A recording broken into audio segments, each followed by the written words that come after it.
Hello and welcome in this series of videos presenting Umbra gameplay mechanics. I am Daniel Dolwy, creator of the project.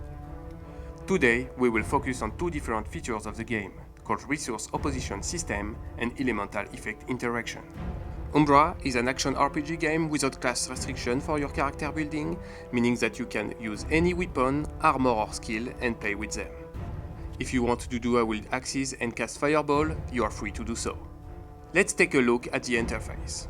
As you can see, there are 4 different resources in Umbra. The red globe represents your health, the yellow bar represents your rage, the green globe represents your stamina, and the blue one represents your mana. Rage is gained by attacking enemies with melee weapons. This resource is only used for aggressive melee action. If you don't attack anyone for some time, your rage will automatically decrease. Stamina is used for sneak attacks, escape and traps. You gain a low amount of stamina every second, plus a bonus if you haven't taken any damage for some time. Mana is used for magical and elemental spells. Mana-based skills can be aggressive or defensive, and trigger various effects such as buff, nerf or crowd control. Every skills are based on a single resource and each of their effects are very different. In order to balance a large amount of choice you have, Umbra introduced the Resource Opposition System. This is the way it works. When you perform a melee attack, your rage will increase. However, your stamina and mana will also be lowered, and their regeneration rate will also be reduced. A similar process happens with all the other resources. That way, abusing from rage skill will reduce your mana and stamina and leave you defenseless in front of powerful enemies. This mechanics makes you responsible for your action in the game. It is up to you to find the way you want to play. But remember, there is always a price. The second system we are presenting to you today is called Elemental Effect Interaction.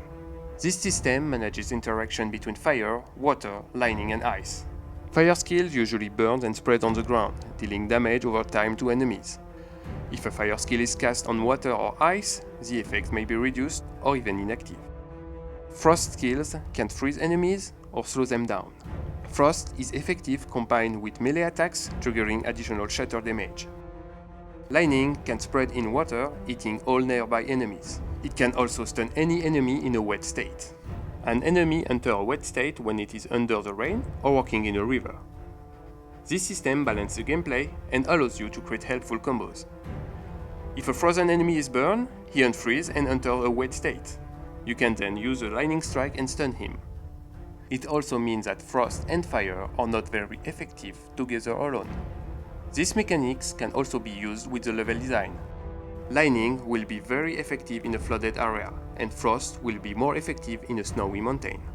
As you can see, it's really up to you to imagine and create your own gameplay.